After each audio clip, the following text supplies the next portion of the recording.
a screenshot of this because there's an actual post on Facebook from November 2011 where I say, I think I found my calling in life, drawing and coffee. And it's like recorded right there. And it's sort of like crystallized, you know? Hey, welcome to the Gifted Conversations, where I'm talking to people who are sharing their gift with those around them and the world at large. My guest tonight is Michael Breach, aka Baristart. He's a latte artist whose work is mind-blowing. We talked about latte bombing, finding your audience, the different reactions to his work, morning talk show appearances, and so much more. I'm excited to introduce to you the Leonardo of lattes. Michael, so good to see you, man. It's been a while, but thanks so much for being here. Yeah, thanks for having me, Art. Of course, yeah, my pleasure. You're in LA now, yeah? Yes, I'm in LA. Just moved here last year. I had a good year here before it all. Yeah, I was gonna say, I feel like because I met you at the Color Me Bushwick event, which I got to give a little shout out to Chelsea and Jocelyn for doing that. But I feel like that's when you were kind of telling me that you were in the process of moving out to LA or something like that. Yeah, so I've been wanting to do it for a while. I'd been in New York for like about 10 years and I've gone here for work a number of times and I just felt like being there was fun, but I would do a lot of like my events and my work and everything and I started seeing the same like because I do like influencer events and stuff all the time for brands and I kept seeing the same people. They were like, "Oh yeah, we saw you. We saw you like a month ago." I'm like, "All right, I think I need to like go on to different territory." That's oh man, that's amazing. Um, well, good for you to yeah to have take move cross country and how so far so good in LA minus the the good old COVID. Yeah, LA's been fun. It's different like having a car and you know, I I'm a Disneyland pass holder. I go, used to go there like once a Yes. week. Do all the California things. I live like near Santa Monica, so I'd go to the beach a decent amount. It's real nice. Awesome, man. Well, I'm stoked for you. And LA is that's on the list for me at some point. So maybe I'll see you out there. Yeah, I think it's a good. I feel like New York and LA are interchangeable. It's not that it's not uncommon for me to be out in LA somewhere like a restaurant, and you always hear this typical conversation of someone comparing New York to LA. Like I overhear it all the time. Yeah, yeah, that's for sure. Always. And just to kind of get things started. So, firstly, like what you do is literally one of the coolest and most impressive and creative things I've ever seen. Thank you. Uh, just so I'm correct. So you're a latte artist, or what's like the kind of title you give yourself, or like what do you tell people when they ask what you do?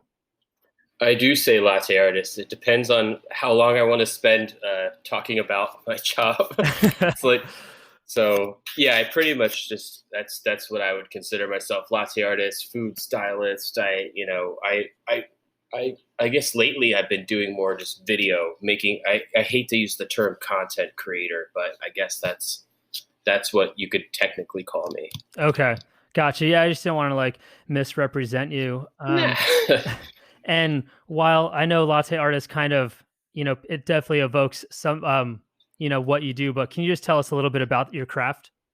Yeah, so basically what I do is I just take something traditional like latte art and I just sort of add on to it. I bring it to another level. I can pretty much make anything you want in the coffee. Like I could do your face, I could do your pet, I could do like the New York skyline, I could, famous paintings. You name it, I've done it over the years. I've probably done at least I would say 10,000 of these and that's my rough estimate. Yeah, I mean, I can only imagine having just seen that one day where I was with you and just seeing the amount of like the line of people that were just there to like, yeah, get their face work commemorated in some latte art. Yeah, no, it's so funny because like as silly as it sounds, you know, I think when I first started doing these a long time ago, I just had I thought it was a good enough idea where I just put everything I had behind it, and no matter what people said, or I thought it was a good enough idea that I believed in it enough to just sort of keep up with it. Well, I'm happy that you stuck with it because seems like so far so good.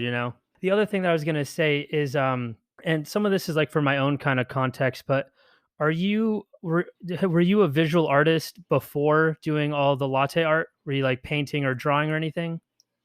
Yeah, I think I've always been an artist. I was always like that kid growing up that knew how to draw. That was sort of part of my identity. Mm. So it's in a lot of ways, my adult life is very similar to how it was when I was a kid. I just remember being at, indoor recess and having a group of kids around me, just watching me draw. So it's kind of similar when I do my grown up job, having a group of people sitting around me watching me draw. So it's always been like that. Yeah. Oh, awesome. That's brilliant. Do you know, or what was it that kind of made you gravitate towards artistry and kind of creativity in general? That's just what I knew how to do. I didn't really choose it. That's just kind of what I got good with. I wasn't, I'm not a numbers guy. I'm not a writer. That's the one thing I know how to do. So I just kind of stuck with it. Awesome.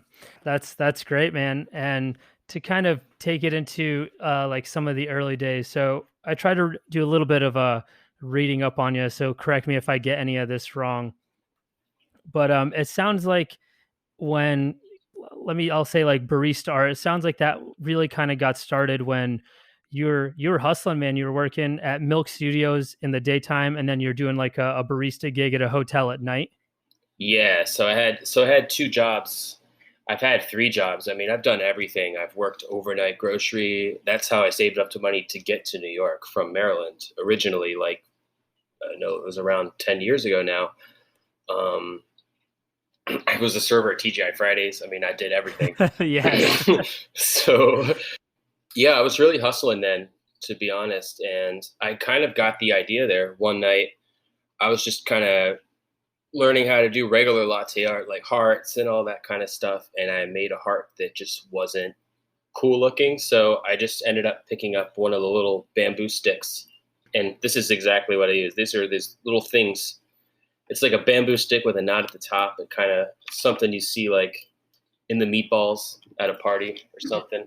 Yeah, exactly. So sorry, it's a little smoky out here. I feel like my voice is kind of hoarse from it. Oh yeah, yeah. So yeah, I started doing just kind of, I drew a little face in it. And then when I took a picture and I tried to upload it to Facebook, it recognized it as a person. It tried to tag it. And I thought, I had this little light bulb go off in my head at that very moment. And I said, maybe this could be a thing. And I could even send you a screenshot of this because there's an actual post on Facebook from November 2011 where I say, I think I found my calling in life, drawing and coffee. And it's like recorded right there. And it's sort of like crystallized. Oh my god, that's so fascinating. That's so amazing. Yeah, so the other thing that from doing with some of my reading, which you made a face and it was kind of recognized by Facebook, but one of the other ideas of the many that I think you have are brilliant was this idea of latte bombing. C- Yes. That's so can you just funny. or sorry, what's that? No, I said that's so funny. I almost forgot about those days. It's so great. Yeah, can you just tell me what that is and then who was like the most common face that would kind of get like the best reaction? I would say any face would get the good reaction because it was something at that time nobody had ever seen. I would be at that Ace Hotel, and this would be like on a busy Saturday night. The DJ's there, there's loud music, there's, this like a lot of it was like the Bridge and Tunnel crowd kind of chilling in the lobby, like a big group. And I would just kind of just take one of these crazy things, like it'd be like John Lennon or Elvis or like a Jesus face or just something, and I would just put it on a table in the middle of this. It's a huge lobby, by the way. It's a massive lobby. There were these big, long communal tables, and people just sitting and lounging, and there's lounge chairs in the corner. And I would just kind of walk up and just find a group of people that looked like they would be interested in it, and I would just put it down and just walk away, and then go into the corner and watch it happen. And people would just go up and look in a group around it and all stare at it, pull out their phones and take pictures. And I just found it fascinating. It was just really a funny way to sort of entertain myself and my coworkers. I mean, and again, you were like literally one of the first to ever kind of do like the faces and just do latte art like on that level. And just I can only imagine just because from seeing from when I saw the people's reactions, at Color Me Bushwick to, rewind a bunch of years when this was like just ever becoming a thing. Yeah, And it's kind of weird. Like I didn't really when I first and when I started doing these, I was actually trying to find someone else who did it because I wanted them to teach me. I wanted to find someone who was really good, who I could be like, hey, like I want to learn how to do this. And when I found no one else was really doing this, that's kind of what really inspired me because I said, well, why don't I just be the one who did this? Why don't I be the guy who makes this? And then that night, I made a website. I went on GoDaddy or whatever, and I bought a domain. I made a website, and I made a Tumblr account. And this was back when Instagram wasn't on my crappy HTC phone that I had, so I didn't even have an Instagram account. That's kind of when I started it, and I really had a lot of faith in it because wasn't seeing this stuff on the internet, and it got noticed relatively quickly. I didn't make money doing it, but I definitely got noticed. well, that's exactly what I was gonna say. It seems like in a pretty quick, in like a very short amount of time, it seems like you were literally traveling the world, being the guest at Joe Jonas's Christmas party, doing every Yeah, like talk morning show that's like ever existed. So it seemed like it took off pretty quickly. it really did. A lot of that was so there. It was like a storm of things that happened all at once. So I guess the first thing that really happened was I made it a point to work at Milk Studios. Like that wasn't an accident. Mm, I knew what I was doing, and working at the Ace, I was like, all right.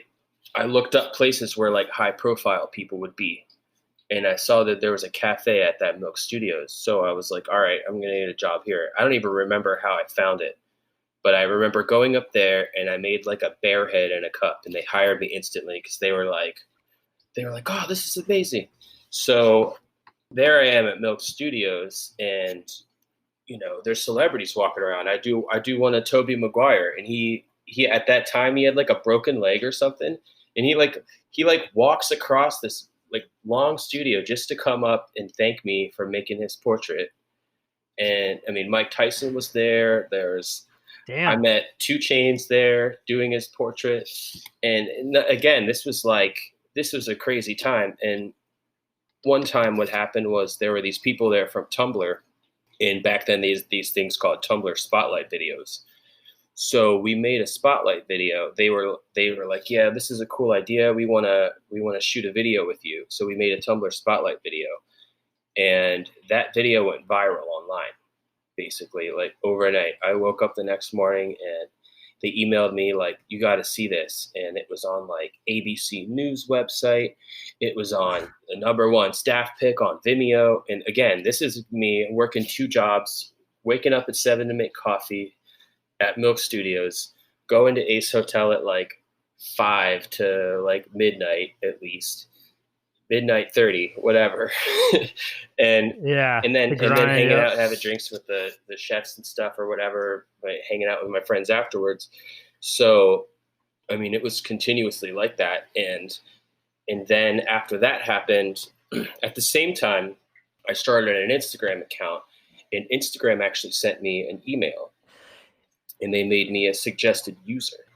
And what happened then was overnight, I ended up getting like 30,000 followers, Jesus. which it's crazy. And because back then in 2012, Instagram was like, no one knew what social media was really. They kind of did, but it wasn't like what it is now. And people looked at Instagram the same way that people look at like TikTok now or something, like it's not a big deal or whatever. Once that happened, I get an email to go on Good Morning America, or I had an email from Today's Show. And again, I'm a busser at a restaurant, and I'm making coffee at a cafe and a photo studio. I'm not doing anything crazy. At that time I was actually sleeping on my friend's couch because I didn't have a place.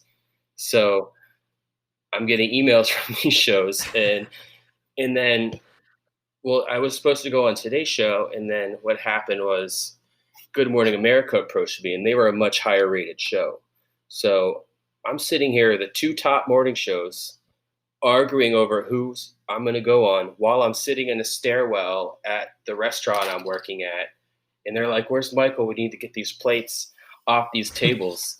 And true story, you can't make this up. I mean, there was no plan to it. I didn't have someone like connected hooking me up or anything. I just made what I made and sort of like let it go. Like it was like a balloon. I just kind of let it go and saw where it landed. So that happened. I did, but I ended up doing GMA, and then to me, that's sort of what validated what I was doing.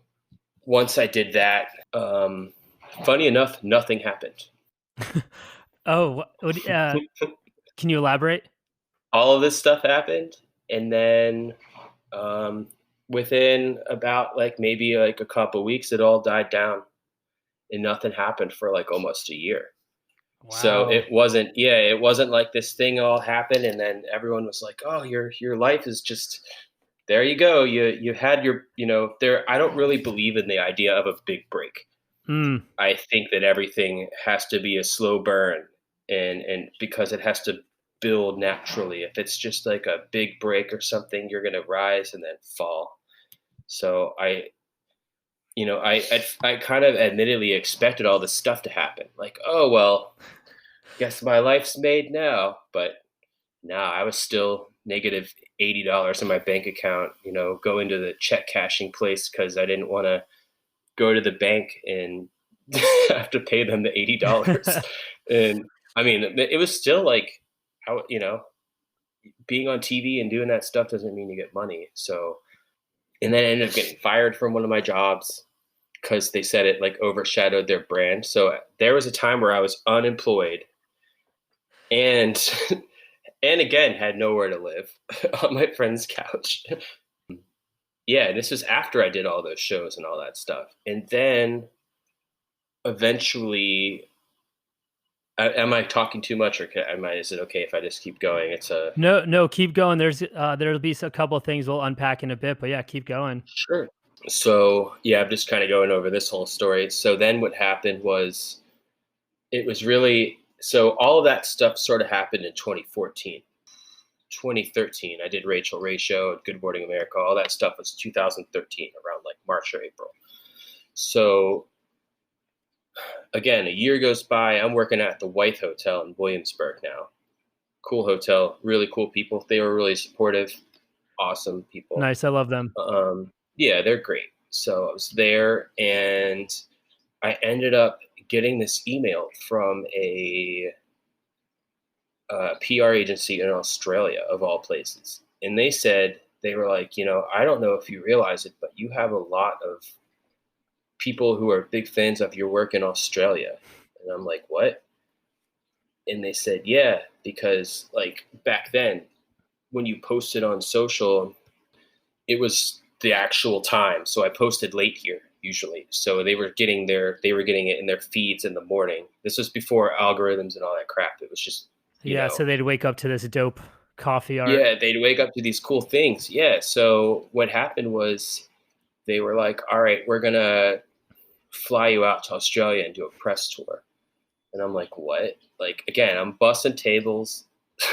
Like I'd been on the shows and stuff. I try not to let it get to my head, but at the same time, I had this feeling deep down inside while I was doing those tables and while I was working those jobs that, hey, I've been on these shows, I've done these things, something will happen.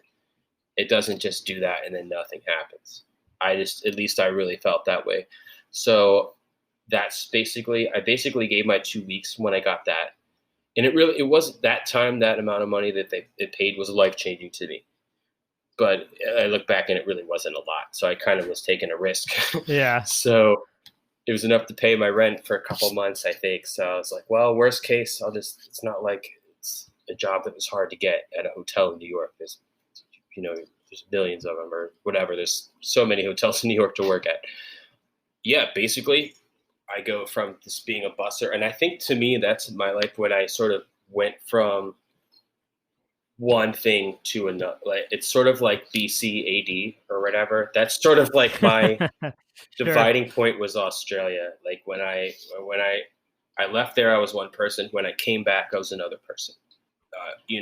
I don't know how to explain it, but the guy who went there didn't stand up for himself, didn't really know the self worth. It didn't really. I don't know what happened, but when I got there and I did that press tour, and it was the first time I'd ever, I'd done shows and things like that, but I mean, as soon as I get off the plane there, I'm going on their national television show. I have, big black SUVs driving me around, and this like person who's like an assistant with like a notepad doing my day to day. Like, this is what we're doing today. It was like a movie or something where someone becomes famous overnight or something. And people recognized me on the street. I'm walking around Sydney. They're like, "Oh, hey, we saw you on television," and it was really cool. And after that, I spent the whole year, the rest of the year, traveling the world. Like Nestle, I went to Australia, then they sent me to South Africa for 2 weeks, did the same thing. Then they sent me to Denmark for about 8 weeks. And we did this whole tour. And I mean, so I'm kind of going on, but yeah, Damn. that's sort of what happened. And then ever since then, I've never really had to do anything else. I've just always, I keep making work, I keep getting work, and that's just how it's been ever since that tour. But I've done a lot of other things since, like that Joe Jonas thing. That was crazy. He just DM'd me one day and he's just like, "Hey, I'm having a Christmas party in LA." It was the first time I'd ever been to LA. So it was a cool first trip is to go to LA and go hang out at Joe Jonas's house. Yeah, not a bad way to be welcomed to LA. Yeah. He was like so humble. He treated me like I was famous. So it was, yeah. Nice. So That's cool to hear. yeah. So I've always supported those guys. So because they're real. Yeah, well, that's definitely not what I would have thought, but that's really cool to hear. And I mean, thank you for being just so open about the kind of trajectory of that. It's crazy to me to hear, like, if you will, like the first peak of it where you're doing some of those shows and getting a bunch of press and then nothing, and then the transition from, not getting a whole lot of press and attention to going to Australia, this country, that country, and then all of a sudden it's like, I don't want to use the term you've arrived, but in a sense, you're making That's kind of yeah. I arrived. mean, that's kind of what happened because you don't get paid to do those things. It's not like everyone's like, "Oh, you must be like rich now because you're on good on TV and stuff." I'm like, no, they don't. That's not how it works. If only, if only. Uh, Yeah, I mean, you can get paid to go on shows, but that's if a company is sponsoring you to go on that show. Because I've done that a bunch of times, but not initially. gotcha. Well, Yeah. I'll do my best to promote this podcast. Maybe we'll get you on, partner up with some brands. And speaking of which, you've like you mentioned, I mean, you've worked for some of your clients have been like literally the biggest brands on the planet, like Dunkin' and Marvel and some sort of Mm. royalty at one point. Um, Yeah, that was the Prince of Kuwait of all people. yeah, that's So insane. they sent me an email. Yeah, I didn't believe it at first. I thought it was like, if you could send me $200, I can open this checking account, one of those scam emails. Yeah, But yeah, that was real. And I flew out to Kuwait and I met him, and they were opening a coffee shop. And, he told me, he said, I had everybody that works for me, and everyone, they scoured the world god damn. for our opening, and they said you are the best in the entire world. It was the most validating thing I ever. He said you are the best in the world at what you do, so that's why you're here. And I was like, oh, geez, thank you. And I mean, that was the whole experience itself. I got off the plane. I didn't even have to go through security. They led me straight to down this hallway with like gold on the walls to this room that was like Jesus. where like dignitaries go. It was crazy. Yeah. Well, I mean, excuse me. Speaking of which, you being the best in the world and whatnot, you've gotten some wonderful nicknames from what I've read. Things like the Michelangelo of milk, the God. Leonardo of lattes. What's been like your favorite nickname you've ever gotten, or the one that kind of cracks you up? Yeah, I think it was the Da Vinci of latte art. I got a lot of crap for that because people were like, "Man, you," because people thought that I said this about myself, like I'm some Oh like no. ego person like that, and I'm like, "No, no, I didn't say that." But it sounded even worse when I was like, "I didn't say that. Katie Couric said that," but because like Yeah. literally that I get it. She tweeted about it, and Chelsea Clinton also tweeted about it that same week, which is, I mean, it was really like a week where it blew up. And I just remember I wasn't ready. I wasn't used to press or any of this stuff. So I just remember getting calls from like a news network, and I'm like late to work trying to get on the G train or whatnot. And they're just like, so what do you think of all this stuff? I'm like, I don't know. I'm just like a dude. I got to go. And then I see this interview, and it just says like, he just said he's just a regular guy or something like that. Oh, it's so Yeah. funny how that works out. Yeah. Well, I guess I'll just ask this. So as you're kind of like what you do is just like so fun and playful and cool and interesting, and coffee can sometimes be viewed as maybe a little bit pretentious and takes itself a little too seriously. And what you're doing is just fun and lighthearted and whatnot.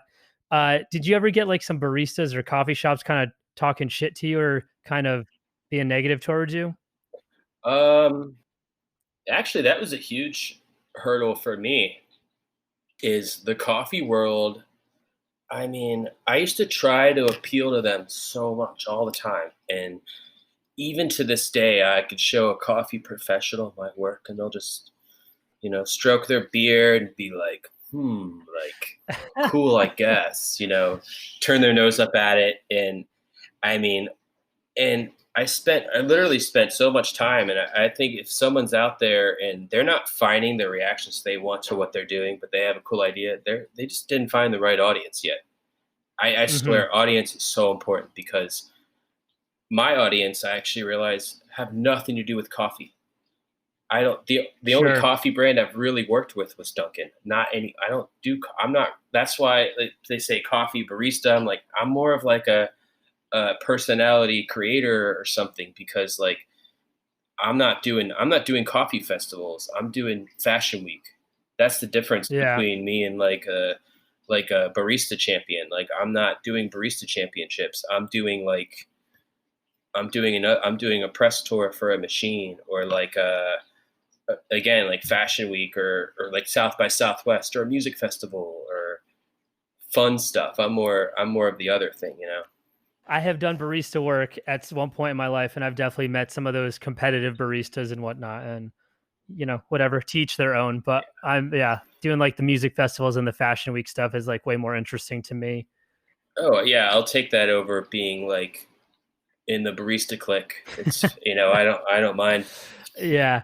And just speaking of some of like the lightheartedness and the fun stuff, I'm really big on puns, which it seems like you're pretty good at those as well. So some of the famous pieces you've made are things like Fomer Simpson, which was Homer, Sweet Chai of Mine with Slash. These are always so they're bad dad jokes and coffee, right? I mean, I love it. Ziggy Starbucks, Soy George. I think that's like, I don't know. I'm just into that. Do you like think about this kind of thing, or is that just like in the heat of the moment, off the cuff? You're like, oh, Soy George, done. That's what keeps me up at night, actually, thinking of puns. Because, and it's so funny. Like I've been in a way the art actually started from the puns because at my workplace when I was at working at that hotel, me and the other baristas would just make lists of coffee puns and random stuff on receipt paper and just kind of hang it on our ticket wall and just kind of like come up with them. And that's sort of those were some of my first designs where just got like Leonardo DiCappuccino or like Kurt Cobain and like we would just keep Skimmy Hendrix. Just it all started with the puns and in the captions actually. So when you first went to back, I guess before I started doing other things with it, it was all portraits and puns, and it was almost like one of those books you like bathroom reading or something, just like a little book that just had a picture and a pun with it, just. Yeah. which I kind of actually been thinking about going back to those roots and just going straight back to that instead of sitting around mulling over how grandiose of a design I can do. Yeah, well, I mean, that's it. Literally, the next question I was going to ask is because you started with kind of like the portraiture aspect, but then it's kind of evolved. Now there's like, you're using objects, there's colors and like sprinkles, and then you're going, multiple cups and like the 3D elements, like that Beetlejuice one you did is still kind of like a standout one to me. What is it that makes you want to like kind of keep pushing the boundaries and innovating?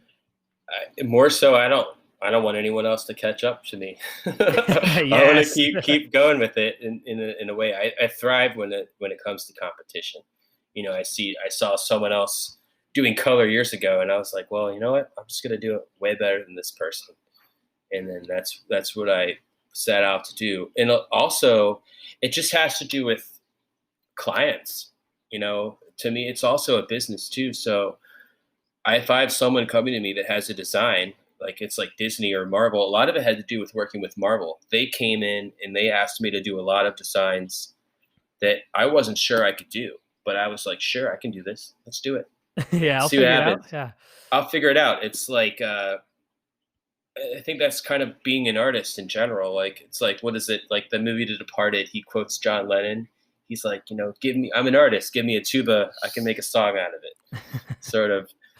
And there's no set way to do what I do. So anything I'm doing is already experimentation because there's no tried and true method. So I'm always figuring stuff out. Well, I mean, whether you decide to kind of circle back to some of the roots and do the portraiture or kind of keep moving things forward and evolving, I'm cheering you on. I mean, it's all just Thank so you. so dope, and yeah, just seeing it is so like it's cool and inspiring. And the other thing that I was kind of reading about is that some of the things you've done have kind of forgive me for using these terms, but they've led to like thoughtful and kind of like touching moments where like whether you've done owners' dogs, you did like a wedding proposal, a gender reveal. What's like the most meaningful one to you, or like the heaviest emotionally piece of work that you've done? The heaviest piece of work that I've ever done was it was actually like a news story. So there was this. It was a random like German publication. They came to Bushwick at this coffee shop, and we set up the shoot. And they did something. It was a news story of something that happened in Turkey. This was around 2015. I really didn't expect to walk into this heavy story.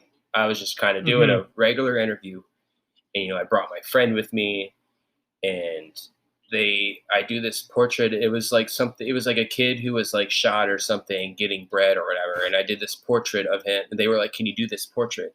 And I didn't really know what it meant, and they were like, "Yeah," and I was like, "Sure, I'll do it." And then they told me about it. My friend's like crying, and they're crying, and I'm like, everyone's crying, and I'm just like, "Wow!" And then people and I ended up doing this coffee festival in Istanbul, and they were like, the reason you're here doing this festival was that piece of art you did of this story because it really like touched a lot of people, and I had no idea. Oh wow. So I actually ended up in Turkey because of that, and it was a big thing. So I think they really mean it. I mean, even at that Color Me Bushwick thing, what the first year I did it was 2015, no 2014, and this girl was there, and she really missed her mother, or for whatever, like she wasn't feeling well, and I did her, and she cried.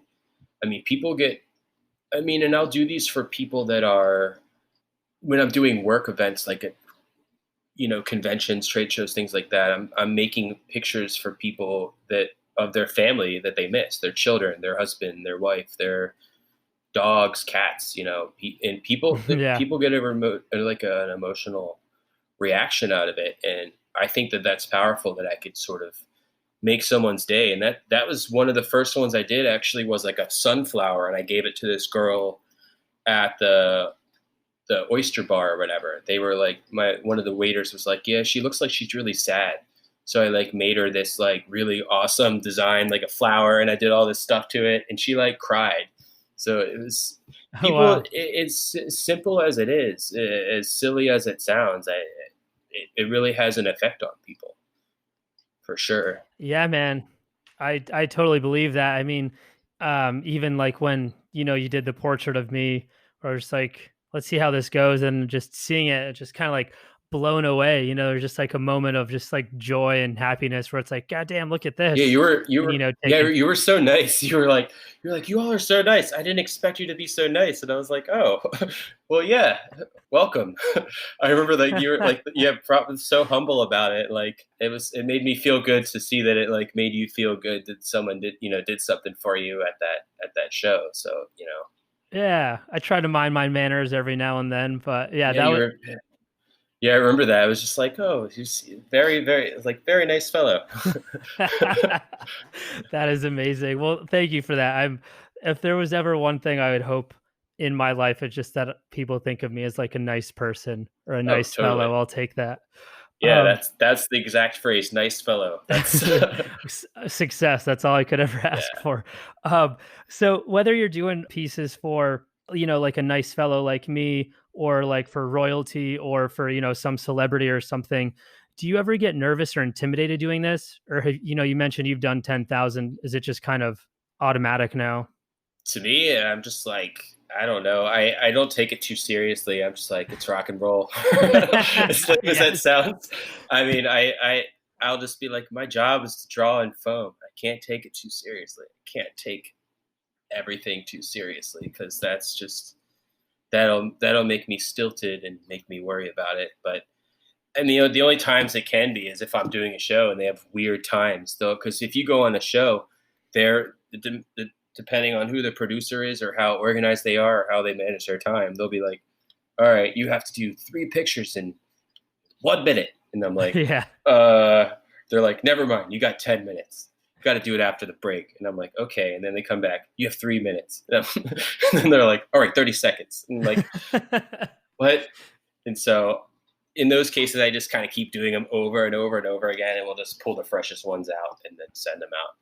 So it's never too much pressure. The first time I ever did it was a ton of pressure, and that was that Good Morning America, where I was so nervous doing these that they asked me to do all 7 of the hosts in like 2 minutes, and I was like, sure, that's great.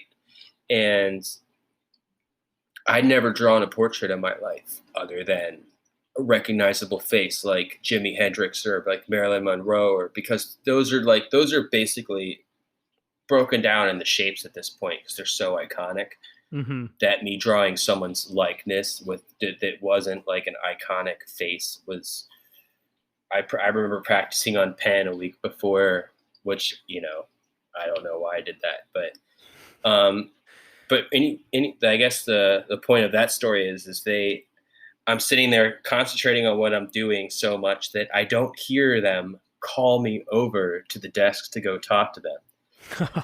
I basically like ignored them. They're like, oh, I guess he's just concentrating, and it was like a weird kind of awkward moment. But then I end up I'm done with doing my work, and then I look up around me, and all of the hosts are just standing around me, and I'm like, oh, and then that's yeah, that's how that went. But Yeah. yeah, it was funny though. I mean, they had me on again though, so I guess I didn't do that badly. Yeah. Well, I watched it. I mean, it was good, man. You crushed it. You watched the one with Michael, the host, I mean, the I football actually I player? ended up watching a bunch of them. So I think I watched one with your Nestle one, and then I forget the names of the hosts, but yeah, I watched. Yeah, I forget the names of the Yeah, I hosts, don't. but Yeah, those shows are always the last one I did was Kelly Clarkson, so that was fun. That was a really good experience. I saw Drew Barrymore as a show, so I'm like, I really want to get on this one too. I'm like scheming over here. nice. I love it. What about have you ever like you make so many of them during like let's say if you're hired like for one of the shifts that you do, have you ever like messed a piece up where you like accidentally gave a woman a unibrow or something, or like bumped the table and like deformed their face, or is it just kind of like, oh, I'll start over? I mean, most of the time, people that aren't at least a little attractive don't want to see themselves in film, if that makes sense. Usually, it's going to be someone who's, you know, already kind of like I don't have to improve too much, I guess, if that makes sense. Gotcha. I kind of face tune everybody, anyways. No matter what I do, everyone looks good. Like but and they still look like themselves. I have my own style of doing art where it's not line for line. It's I just sort of embellish in a way. Mm-hmm. I Yeah. look for the good qualities. I look for the best features, and I bring those out. If that makes sense. Yeah. Yeah. No, I mean, it's definitely at least I hate to keep bringing up the one that you did for me, but you definitely made me look better than what I thought I did. So Chiseled features. No. exactly. Yeah. I mean, I've messed up before. I mean, there was one where this was on TV actually. This is a kind of a funny story where it was for the Oscars, and and it was for this red carpet pre-show, and I did The Shape of Water, which was like that little like a sea creature, and Okay. it was like green foam, and the host of the show, she's like, "Oh, can I drink it?"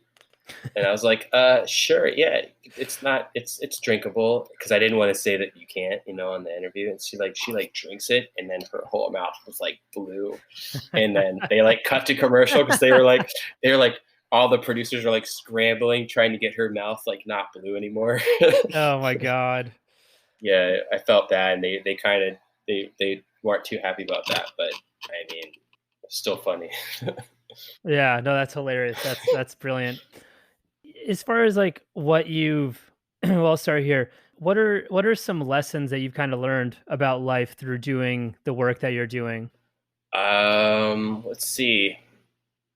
I was saying this earlier, but find your audience. That's important. Mm, Find the right audience. If you're not appealing to a certain group of people, like go for another one.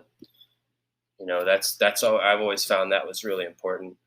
yeah, I from being a musician to trying to do a couple creative projects. Yeah, definitely trying to find an audience because there's just like a swath of people, scores of people that just anything I do, they're just like, yeah, fuck off, not interested. So point taken on that with you with There's always, I mean, that's like me.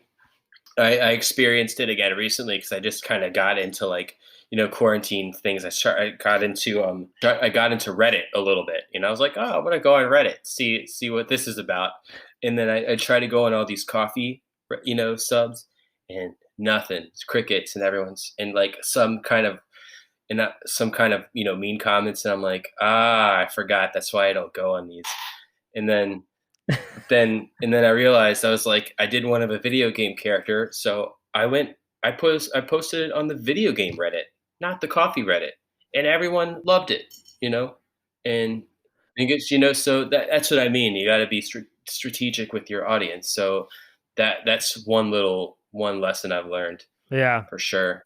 And again, another thing I do, I'd say in terms of my work, is I know it's kind of a cliche, but I sort of under promise and then over deliver. So I'll say this amount of hours I'll be there, but then I'll stay an hour or two extra every time. And almost all of my clients from my events are repeat. And Nice.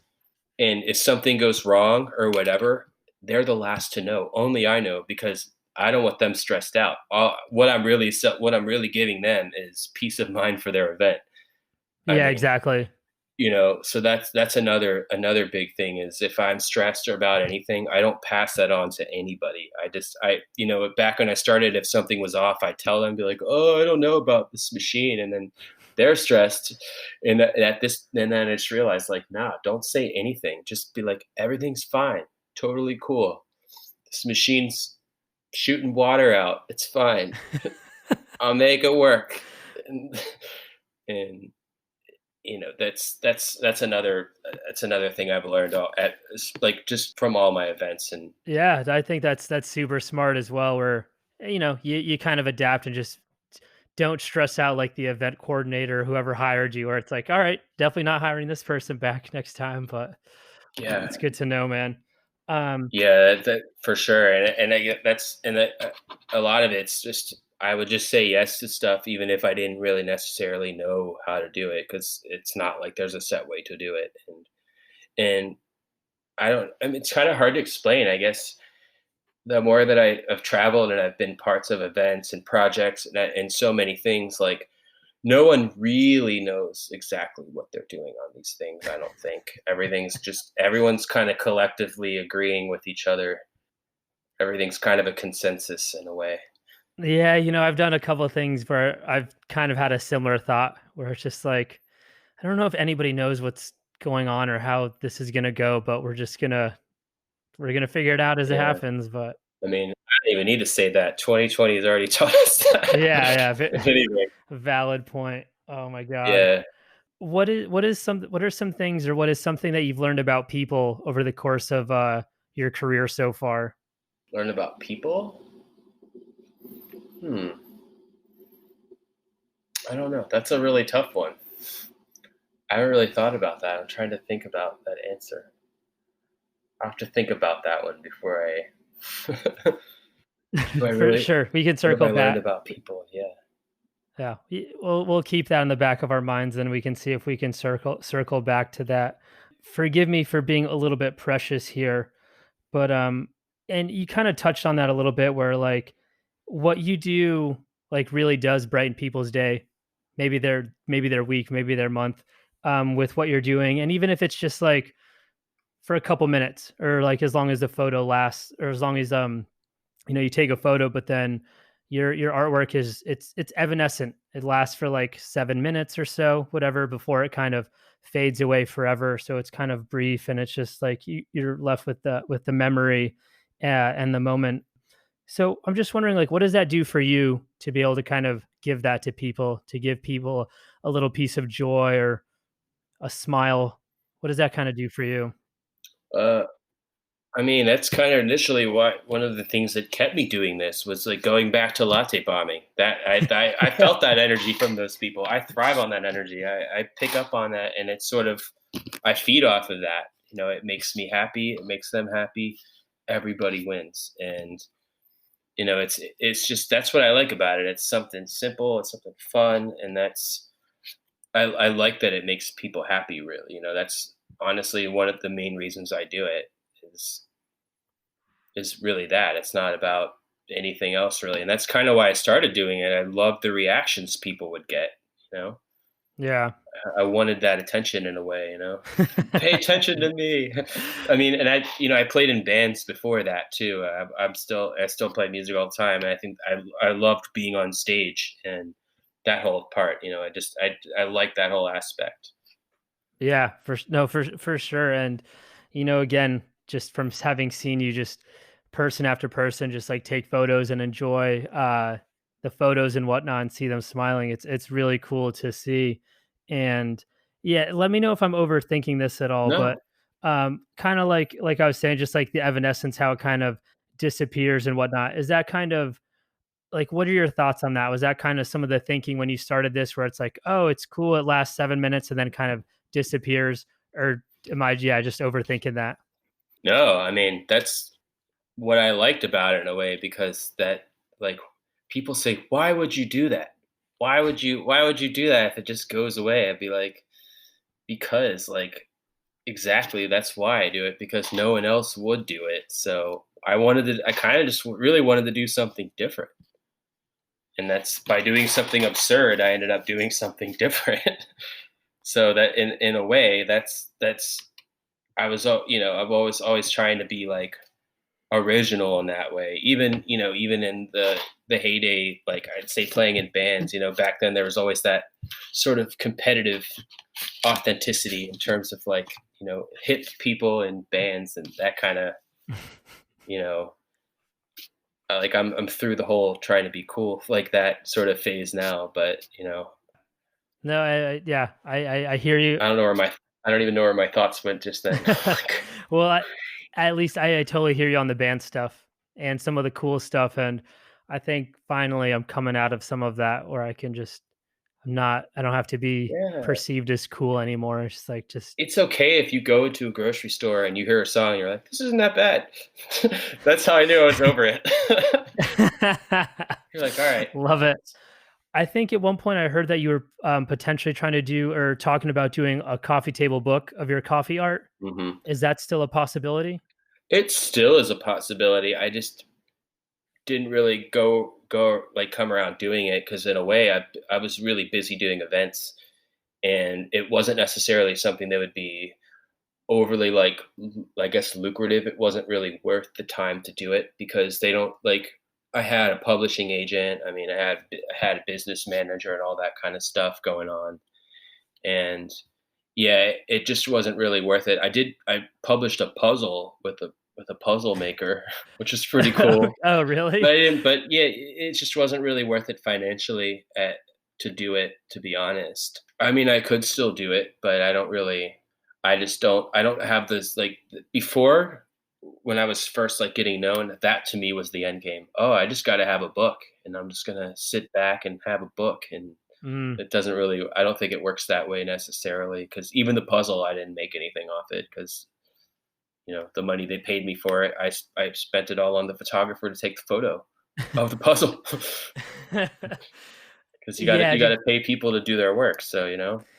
yeah, publishing's a bit of a weird game, and especially if you're talking Mhm. about, kind of like a picture book with like high quality images on like expensive paper and whatnot.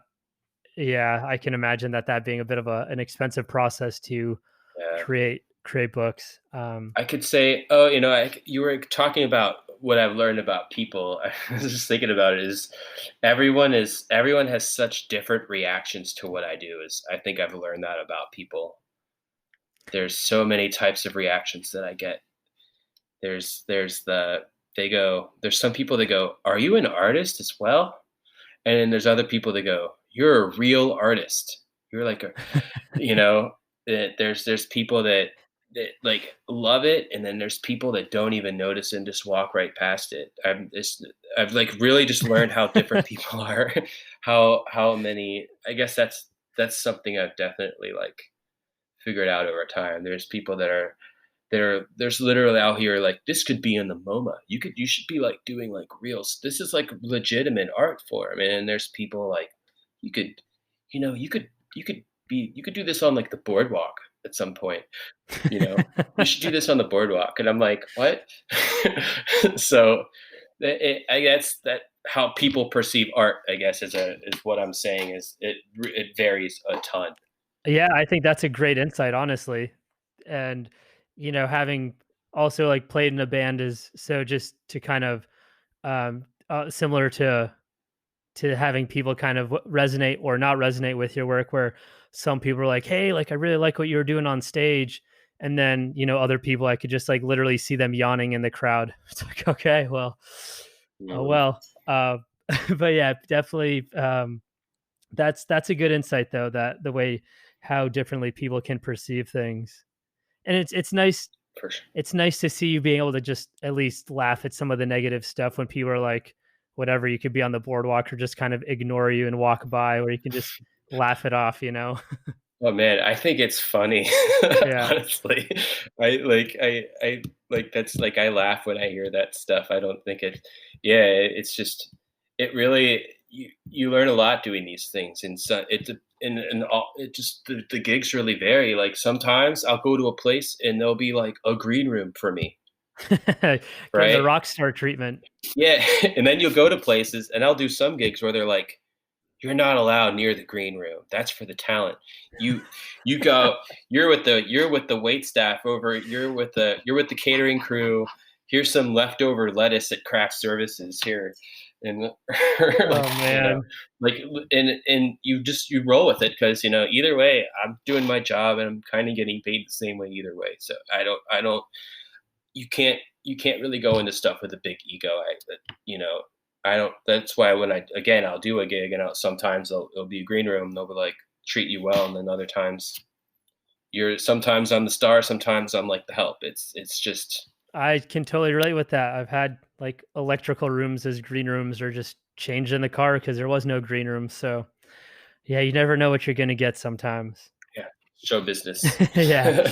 Uh, do you drink coffee?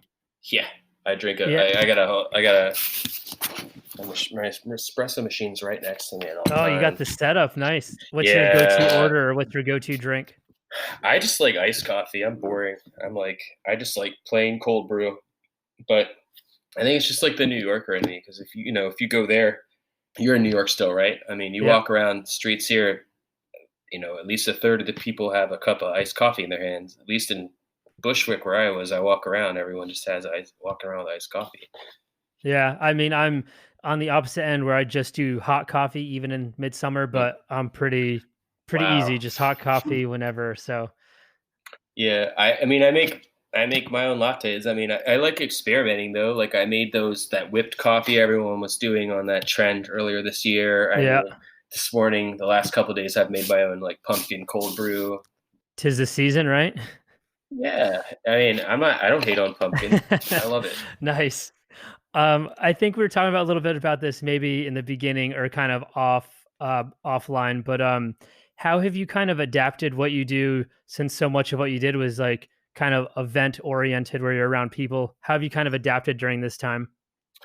Well, I've definitely gotten better at being a videographer. I've become an incidental videographer in a way. So that has definitely helped. I've had to really pivot what I've done. Luckily, I've had a lot of help. I feel like I'm genuinely a very like lucky person in a way Hmm. because I've had people help me out, and I'm the kind of person it's hard for me to ask for help. I don't like to ask people for help. I generally don't. I don't know why, but they came up to me. GoDaddy helped me out a lot. They redid my website. They gave me lots of business advice. They helped me out doing a lot of um, just support. So when I needed help with like marketing and everything, I've kind of had to get really creative in my own marketing, doing doing like virtual events and setting that up. And in a way, this is kind of I was back to the old days of like people didn't know they needed a latte artist at event because they didn't know what one was. They didn't know what I did. I had to like basically sell something they didn't know that they needed or they Hmm. wanted. So virtual events, I've gotten a lot of gigs that way. Like this is, I'll do something for one client. I put it on my website. I redid my whole thing. I just kind of created it's like basically one lemonade stand got knocked down. I had to build another one. So Gotcha.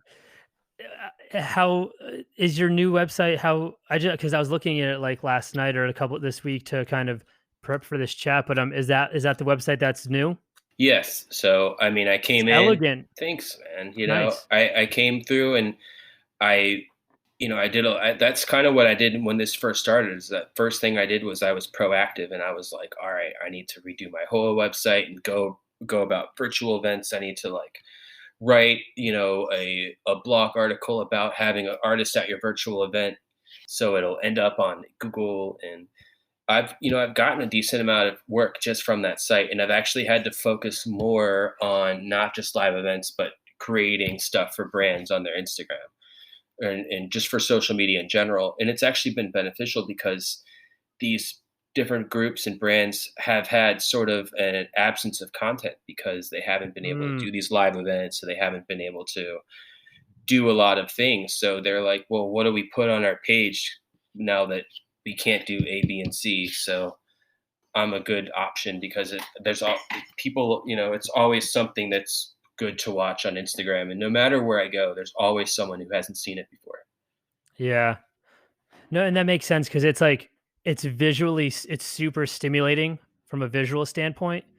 And I forgot to mention way back, but just like the ability to kind of like have that cultural relevance where it's like if there's a new movie coming out or a new product or video game or whatever it is, it's like to have this kind of like fun visual stimulation that you're able to do, which you can knock out in like whatever 3 to 5 minutes, but anybody else on the planet just be like, how the fuck do you do this? So I mean, just looking at my account now, yeah, like it's been kind of, at least in the beginning, it was kind of hard to get inspiration for stuff because a lot of my inspiration comes from traveling, being out places. I don't just think of stuff out of nothing usually. Usually it's from having conversations or, just doing something.